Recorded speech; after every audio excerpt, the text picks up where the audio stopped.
ओम सतगुरु प्रसाद। अष्टावक्र गीता, राजा जनक और अष्टावक्र संवाद।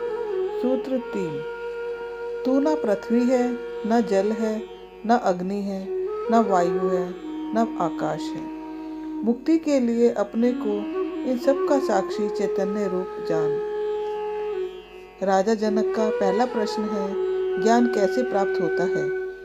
अष्टावक्र पहले ज्ञान की अनिवार्य शर्त वैराग की व्याख्या करने के बाद जनक को अपने निज स्वरूप का बोध कराते हैं।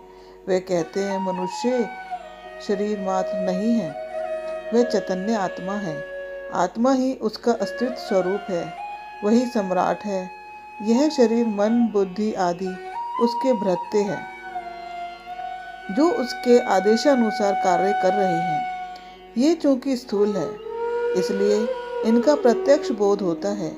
आत्मा सूक्ष्म है, जिसके ज्ञान से अभाव में ऐसी भ्रांति होती है कि मैं शरीर हूँ, यही अज्ञान है। अष्टावक्र इसी भ्रांति का निवारण करने हेतु कहते हैं कि तू पृथ्वी, जल, अग्नि, वायु, आकाश, इन 5 तत्वों से बना भौतिक शरीर नहीं है। ये 5 तत्व भौतिक हैं, अनित्य हैं, नष्ट होने वाले हैं, मृत्यु पर नष्ट हो ही जाएंगे, किंतु तू फिर भी जीवित रहेगा। वह मृत्यु के बाद भी तू अपनी अगली यात्रा पर निकल जाएगा। शरीर को पुराने वस्त्र के समान छोड़कर नया वस्त्र धारण कर लेगा। यह शरीर तेरा वस्त्र मात्र है, तू इससे भिन्न है। यह तेरा शरीर भौतिक पदार्थों से बना है। तू घर नहीं है, बल्कि उसमें रहने वाला मालिक है। तू उसमें निवास करने वाला साक्षी चैतन्य रूप है। संपूर्ण भौतिक जगत का आधार यही चैतन्य है। तू भी वही चैतन्य है।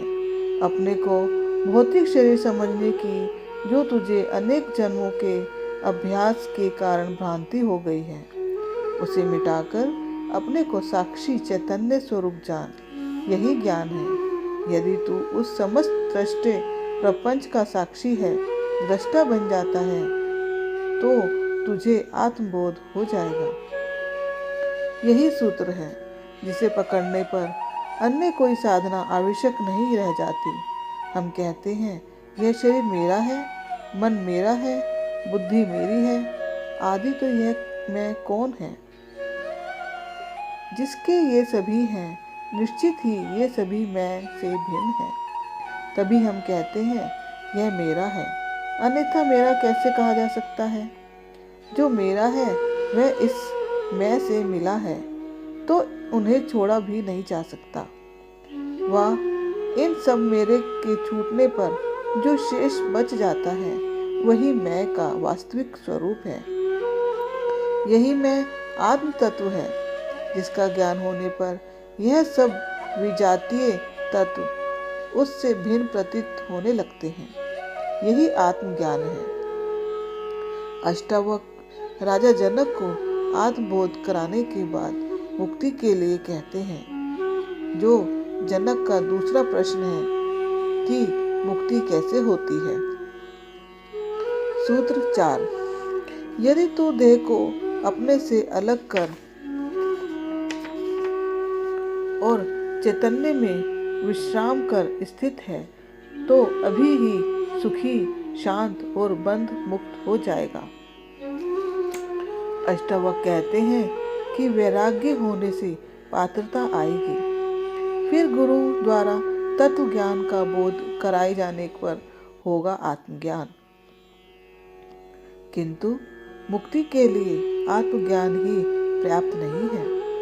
यह निश्चय हो जाना कि मैं शुद्ध चैतन्य आत्मा हूँ, मैं साक्षी हूँ, यह शरीर आदि मैं नहीं हूँ, आदि ही मुक्ति के लिए पर्याप्त नहीं है।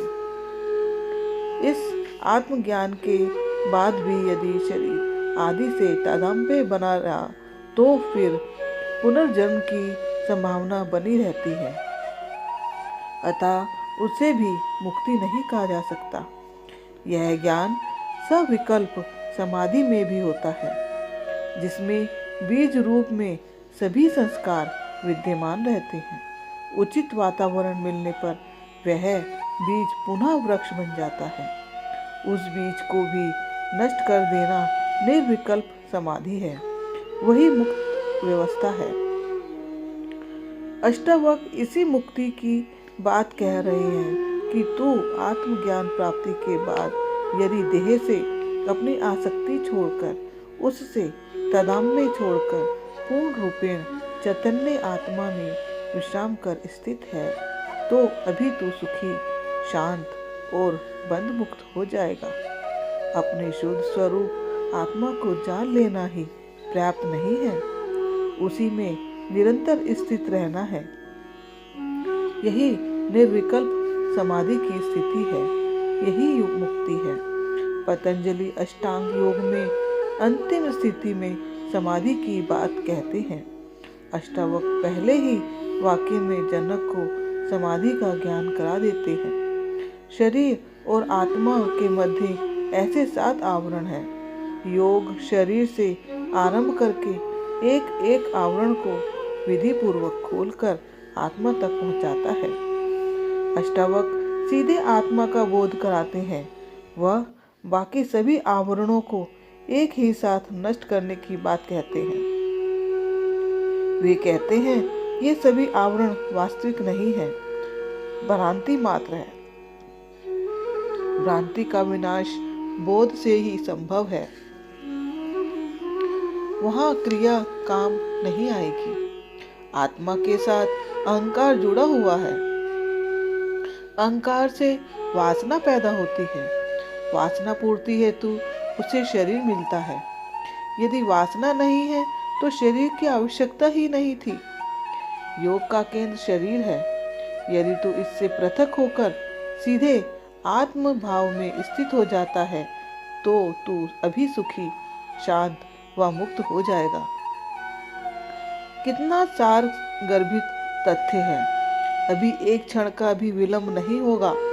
ये वासनाएं, संस्कार, कर्मफल, कर्मभोग आदि कुछ भी बाधक नहीं है। केवल ऐसी स्थिति में स्थिर हो जाना ही पर्याप्त है। जैसे रस्सी में सांप की भांति हो जाने पर उसे प्रत्यक्ष देखने से ही वह भ्रांति मिटती है, संशय मिट जाता है। कुछ कर्मकांड, जप तप, मंत्र साधना, हठ योग की क्रियाएं आदि नहीं करनी पड़ती। इसी प्रकार अष्टावक्र आत्मबोध ही पर्याप्त मानते हैं, जिससे समस्त भ्रांतियां मिट जाती हैं एवं मनुष्य मुक्ति को प्राप्त हो जाता है। यह मुक्ति कोई स्थान विशेष नहीं है, ना इसको प्राप्त करने के लिए कोई वैतरणी ही पार करनी पड़ती है, बल्कि अपनी वास्तविक स्थिति को जान लेना है तो प्रत्यक्ष दर्शन से ही संभव है।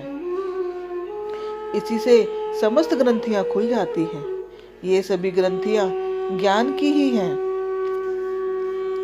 शिव गीता में भी कहा गया है, मोक्ष का किसी लोकांतर में, ग्रह या ग्राम में निवास नहीं है, किंतु अज्ञान रूपी हृदय ग्रंथि का नाश ही मोक्ष कहा जाता है। जो चैतन्य आत्मा में विश्राम कर ठहर गया वही मुक्त है। जो चैतन्य आत्मा में विश्राम कर ठहर गया वही मुक्त है। सभी कर्म शरीर व मन के हैं। जो शरीर और मन के प्रति आसक्ति रखता है उसी के कर्म बंधन का कारण बनते हैं। आत्मा का कोई बंधन नहीं है, वह कर्ता है ही नहीं, दृष्टा है। दृष्टा कभी कर्म बंधन में नहीं बांधता। ये सभी भोग, कर्म, अहंकार, लोभ आदि शरीर व मन के धर्म हैं, आत्मा के नहीं। जो अपने को आत्मा मानकर शरीर से अपना संबंध छोड़ देता है वह मुक्त ही है। यही अष्टावक्र का परम उपदेश है।